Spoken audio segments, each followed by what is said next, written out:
Hello students, welcome to all. देखिए students, आज हम लोग क्या कर रहे हैं, आज हम लोग मुगल वंश के बारे में पढ़ने जा रहे हैं। तो स्टूडेंट्स, यहाँ से मैं बता देता हूँ, मुगल वंश का जो संस्थापक था वो बाबर था। तो यहाँ से हम लोग समझने की कोशिश करते हैं स्टूडेंट्स, किस तरीके से सल्तनत काल का पतन हुआ और किस तरीके से हमें एक नया राजवंश देखने को मिला, जिसको हम लोग हमारे भारतीय इतिहास में मुगल वंश के नाम से जानते हैं। तो यहाँ से मैं आपसे बैकग्राउंड बताने की कोशिश करता हूँ स्टूडेंट्स। सबसे पहले हमें एक युद्ध को याद रखना है। 1526 ईस्वी में पानीपत का प्रथम युद्ध हुआ था। ये युद्ध स्टूडेंट्स किसके किसके बीच में हुआ था, मैं इसको बताऊंगा यहाँ पर आपको। बाबर और इब्राहिम लोदी के बीच में ये युद्ध हुआ था।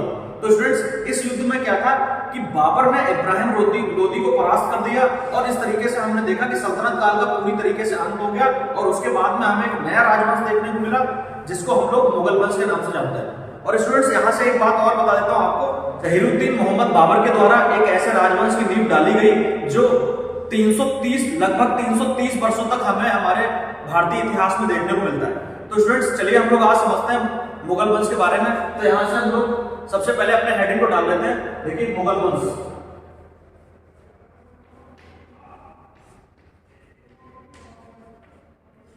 तो स्टूडेंट्स, हम लोग मुगल वंश को पढ़ने जा रहे हैं। और स्टूडेंट्स, यहाँ से मैं आगे आपको बताऊंगा कि जो मोहम्मद बाबर थे, उन्होंने एक किताब लिखी जिसका नाम था बाबरनामा। ये बाबरनामा मोहम्मद बाबर की आत्मकथा है। तो इन्होंने अपनी आत्मकथा में कुछ राज्यों का जिक्र किया है। यहाँ से हम लोग देखते हैं उस भारत को जो 1526 ईस्वी में था। तो यहाँ से हम लोग एक भारत का मैप बना लेते हैं।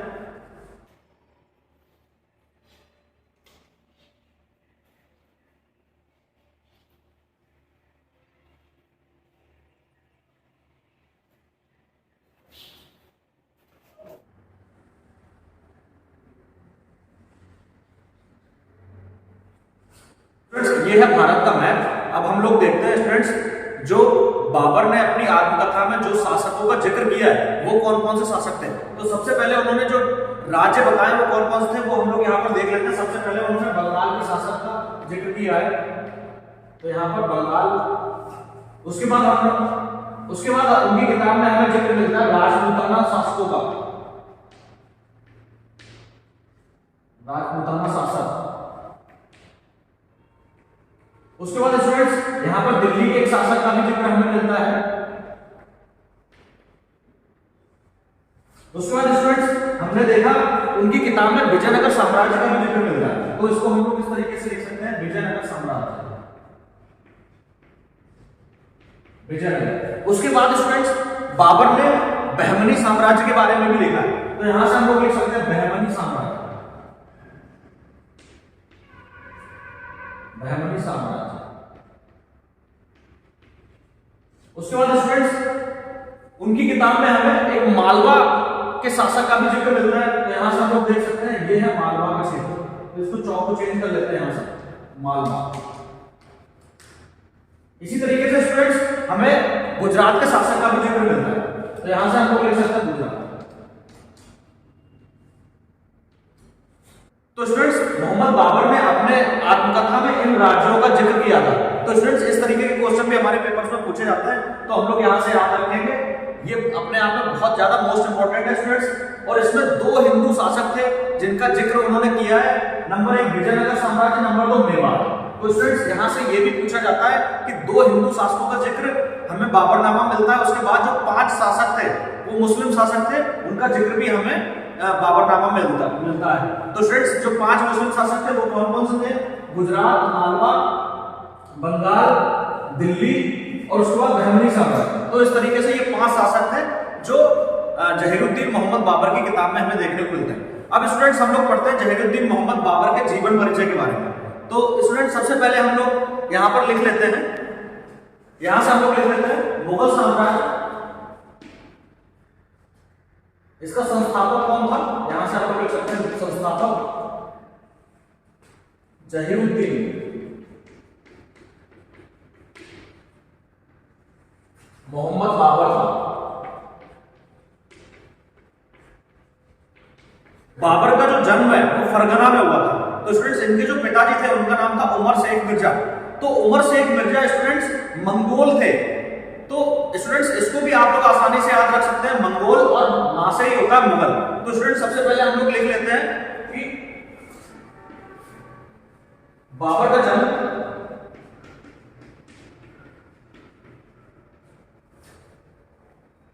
फरगना में हुआ था, फरगना में हुआ था। उसके बाद स्टूडेंट्स कभी कभी इनके पिताजी का नाम हमारे पेपर में पूछा जाता है, तो यहां से हम लोग देख लेते हैं बाबर के पिता का नाम, बाबर के पिता का नाम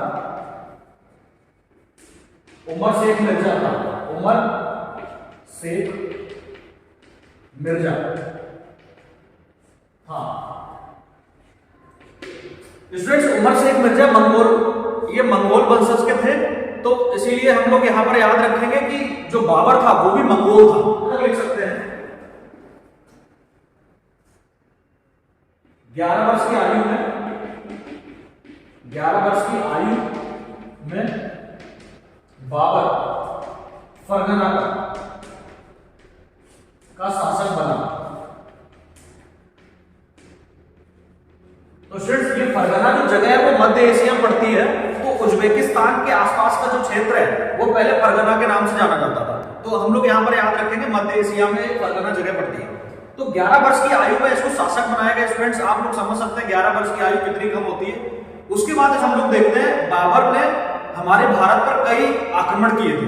तो स्टूडेंट्स मैं आपको बताना चाहता हूं कि जो पानीपत का प्रथम युद्ध था वो बाबर के द्वारा किया गया 5वां आक्रमण था। तो स्टूडेंट्स एक बार हमारे पेपर्स में भी पूछा जा चुका है, तो इसको हम लोग याद रखेंगे 1526 ईस्वी में। यहां से हम लोग लिख सकते हैं 1526 ईस्वी में बाबर ने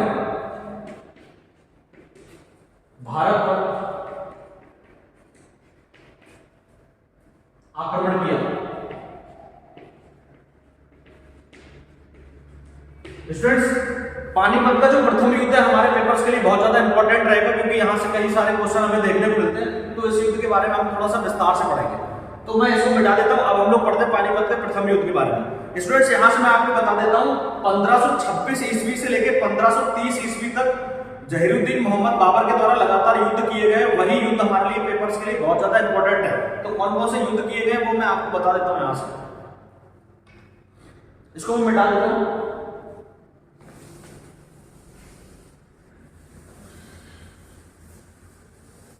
स्टूडेंट्स अब हम लोग पढ़ते हैं 1526 में जो पानीपत का युद्ध हुआ था वो किस तरह से हुआ था और किसके किसके बीच में हुआ था। तो यहां से हम लोग अपना पहले हेडिंग डाल लेते हैं 1526 ईस्वी पानीपत का प्रथम युद्ध। तो स्टूडेंट्स सबसे पहले हमें यहां ध्यान रखना पड़ेगा ये जो युद्ध है वो बाबर और इब्राहिम लोदी के बीच में हुआ था।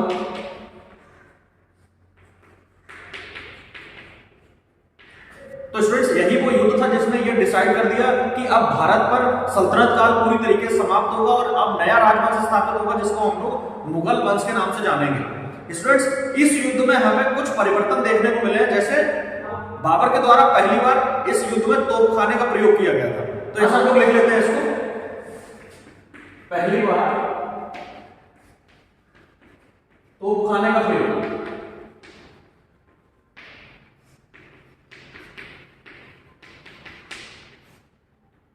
इसके बाद स्टूडेंट्स यहां से हम लोग देखते हैं बाबर ने अपनी किताब में अपनी आत्मकथा में ये लिखा है उसके पास मात्र 12,000 सैनिक थे, लेकिन दूसरी तरफ इब्राहिम लोदी के पास लगभग 1 लाख सैनिक थे।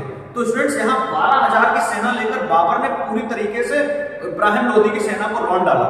तो उसके पीछे बहुत बड़ा कारण यह था स्टूडेंट्स, यहाँ पर हम लोग जब इसको पढ़ते हैं पानीपत के प्रथम युद्ध को, तो यहाँ पर बाबर ने अपनी किताब में लिखा कि इसने जगह जगह पर कुछ ऐसे बंकर बना दिए थे, कुछ ऐसे गड्ढे बना दिए थे और उनको ऊपर फूल पत्तियों और डालियों से ढक दिया था। तो स्टूडेंट्स बड़े बड़े हाथी जब इस पानीपत के मैदान में लड़ने गए तो वो हाथी जो थे वो उन बंकर में फंस गए और बंकर में फंसने के बाद बाबर ने उन बंकरों में आग लगवा दी। तरीके से स्टूडेंट्स हमने देखा कि जब बंकर में आग लगी तो बहुत सारे हाथियों को मार डाला गया। तो कुछ इतिहासकार ऐसा ही बताते हैं कि जब बाबर के द्वारा तोपखाने का प्रयोग किया गया, जब गोले दागे जाते थे तो स्टूडेंट्स उसमें बहुत तेज साउंड निकलती थी और उसके बाद वहां पर बहुत तेज चिंगारी भी निकलती थी। तो इस चीज को देखकर जो हाथी थे इब्राहिम लोदी की सेना के वो डर जाते थे और डर के जब पीछे भागते थे तो उल्टा इब्राहिम लोदी की सेना को ही रौंदते थे। तो इस तरीके से हम लोग कह सकते हैं स्टूडेंट्स इब्राहिम लोदी की जो हाथियों की सेना थी उसी ने इब्राहिम लोदी की सेना को पूरी तरीके से कुचल डाला। तो ये भी एक बहुत बड़ा फैक्टर था जिससे बाबर के द्वारा 1526 का युद्ध जीता गया। यहाँ पर स्टूडेंट्स एक जिक्र ये भी मिलता है कि इब्राहिम लोदी के पास बहुत अच्छा मौका था युद्ध क्षेत्र से भाग जाने का। इब्राहिम लोदी युद्ध क्षेत्र से भाग भी सकता था और अपनी जान भी बचा सकता था, लेकिन इब्राहिम लोदी जब तक युद्ध समाप्त नहीं हो गया तब तक लड़ता रहा स्टूडेंट्स, और लड़ते लड़ते वो वीरगति को प्राप्त हुआ। तो यहाँ पर एक इतिहासकार थे फरिश्ता, तो फरिश्ता ने स्टूडेंट्स यहाँ पर ये भी लिखा है कि इब्राहिम लोदी मृत्यु पर्यंत तक लड़ा और एक सैनिक की भांति मारा गया। तो यहाँ पर यह भी कहा जाता है कि अंत में बाबर स्वयं इब्राहिम लोदी के पास आए और इब्राहिम लोदी को उनकी जो मृत शरीर था उनको अपने हाथों में उठाकर उनसे कहा था कि तेरी बहादुरी को सलाम। तो इस तरीके के भी जिक्र हमें देखने को मिलता है। यहाँ से मैं आपको एक बात और बताना चाहता हूँ, बाबर ने कभी ये नहीं सोचा था कि हमें भारत पर अधिकार करना है। स्टूडेंट्स, बाबर जब भारत पर आक्रमण करता था तो उसका एक ही उद्देश्य रहता था कि यहाँ से बहुत अधिक धन की प्राप्ति की जाए। तो स्टूडेंट्स, जब ये पानीपत का जब युद्ध बाबर के द्वारा जीता गया तो दिल्ली का पूरा साम्राज्य बाबर को प्राप्त हुआ। तो स्टूडेंट्स, यहाँ से बहुत ज्यादा मात्रा में धन जो था वो बाबर को मिल गया, और इसी विजय के पश्चात स्टूडेंट्स यहाँ पर यह भी कहा जाता है कि बाबर ने काबुल के सभी निवासियों को एक एक चांदी का सिक्का भी भेंट किया था। उसके बाद बाबर के द्वारा एक उपाधि धारण की गई थी, ये हमारे पेपर्स में कभी कभी पूछी भी जाती है। जो उपाधि उसको दी गई थी वो थी कलंदर। तो यहां से हम लोग लिख सकते हैं इस युद्ध के बाद बाबर ने कलंदर की उपाधि धारण की, कलंदर की उपाधि धारण की। उसके बाद हम लोग स्टूडेंट्स पढ़ते हैं 1527 ईस्वी में इन्होंने एक युद्ध और लड़ा था जिसका नाम था खानवा का युद्ध। तो मैं इसको मिटा देता हूं, अब हम लोग पढ़ते हैं खानवा के युद्ध के बारे में।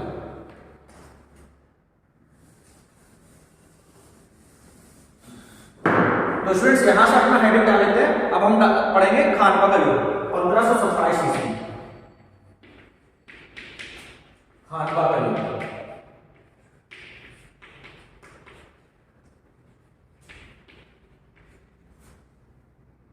तो स्टूडेंट्स, सबसे पहले मैं बता देता हूं ये जो युद्ध है, ये वाला जो युद्ध है वो बाबर और राणा सांगा के बीच में हुआ था। तो यहां से हम लोग लिख सकते हैं बाबर वर्सेस राणा सांगा।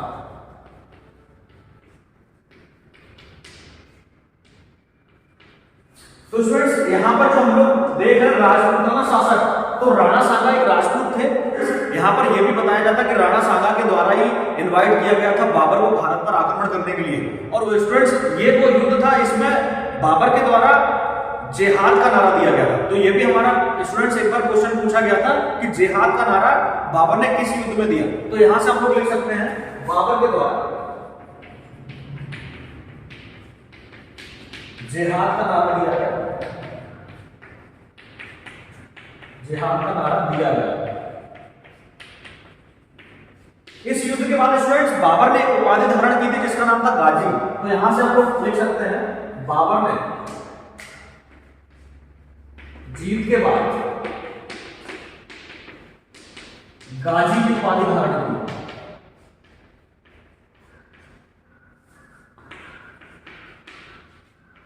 गाजी की उपाधि धारण की।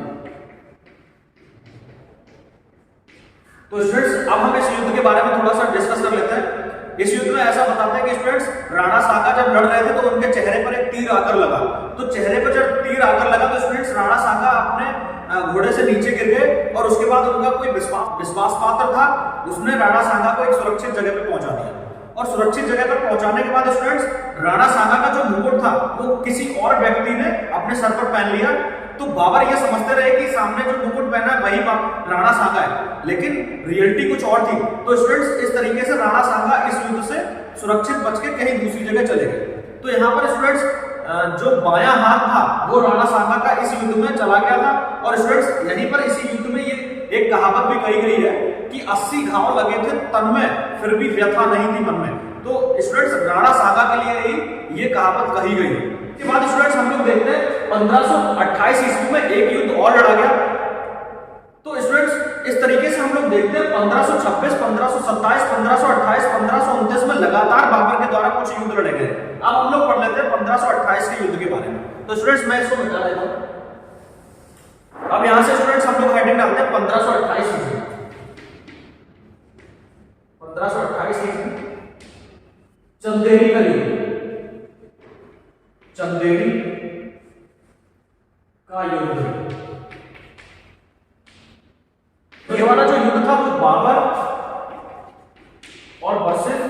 मेदिनी राय, बाबर वर्सेस मेदिनी राय के बीच में हुआ था। तो स्टूडेंट्स इस युद्ध में बाबर ने मेदिनी राय को पूरी तरीके से पराजित किया और मेदिनी राय की जो 2 पुत्रियां थी उनका विवाह अपने पुत्रों के साथ करा दिया। तो स्टूडेंट्स इस युद्ध के बारे में हमें ज्यादा नहीं मिलता। अब हम लोग आगे चलते हैं। इसी तरीके से 1529 ईस्वी में भी हमें एक युद्ध देखने को मिलता है। 1529 ईस्वी में इनके द्वारा घाघरा का युद्ध लड़ा गया था, घाघरा का युद्ध। तो स्टूडेंट्स ये वाला जो युद्ध था वो बाबर और यहां पर महमूद लोदी, तो स्टूडेंट्स बाबर और महमूद लोदी ये अफगान शासक थे। तो यहां से हम लोग लिख सकते हैं अफगान।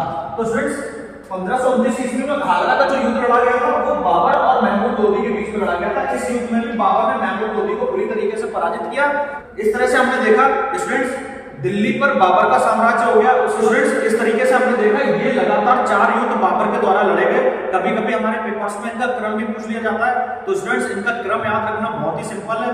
1526 ईस्वी में पानीपत का प्रथम युद्ध, 1527 ईस्वी में खानवा का युद्ध, 1528 ईस्वी में चंदेरी का युद्ध और 1529 ईस्वी में घाघरा का युद्ध। तो स्टूडेंट्स कभी कभी इनका क्रम और डेट पूछ ली जाती है, तो ये हम लोग यहाँ पर याद रखेंगे। लगातार बाबर के द्वारा युद्ध लड़े गए और 1530 ईस्वी में यहां से लेके हम लोग 1530 ईस्वी में बाबर की मृत्यु हो गई। अब आगे हम लोग इसको थोड़ा सा कंटिन्यू करते हैं स्टूडेंट्स। मैं इसको बिठा दूंगा। स्टूडेंट्स 48 वर्ष की उम्र में बाबर की मृत्यु हो गई। तो यहां से हम लोग लिख सकते हैं 48 वर्ष की उम्र में 1530 ईस्वी में बाबर की मृत्यु।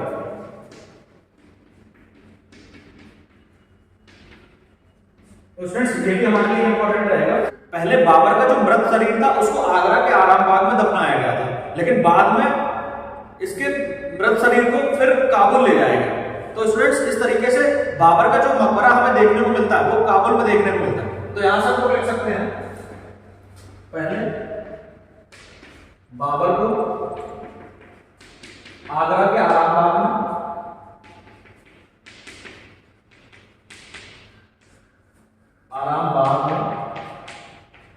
और उसके बाद काबुल में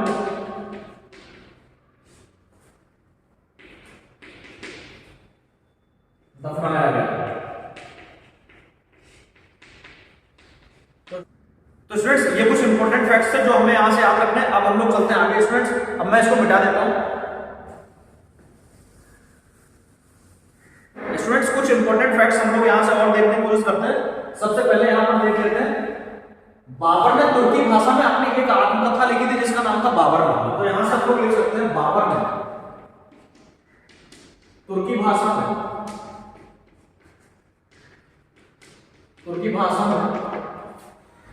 अपनी आत्मकथा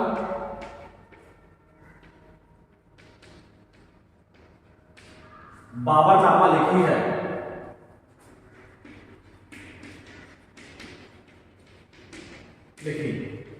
उसके बाद स्टूडेंट्स इसको फारसी भाषा में भी ट्रांसलेट किया गया। तो यहां से हम लोग लिख सकते हैं फारसी भाषा में। कभी कभी ये स्टूडेंट्स हमारे पेपर से पूछ लिया जाता है। तो फारसी भाषा में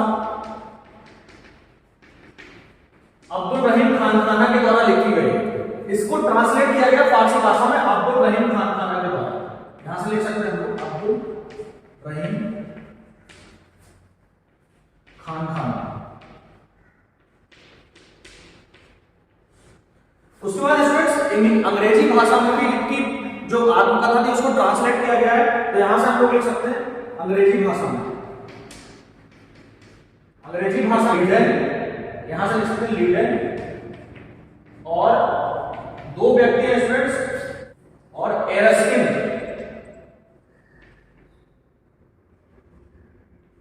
के द्वारा।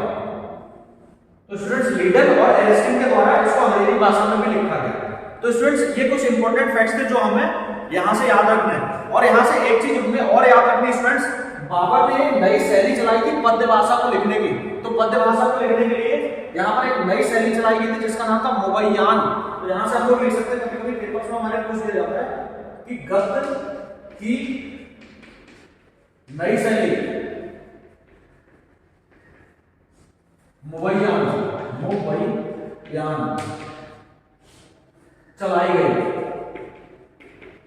चलाई थी।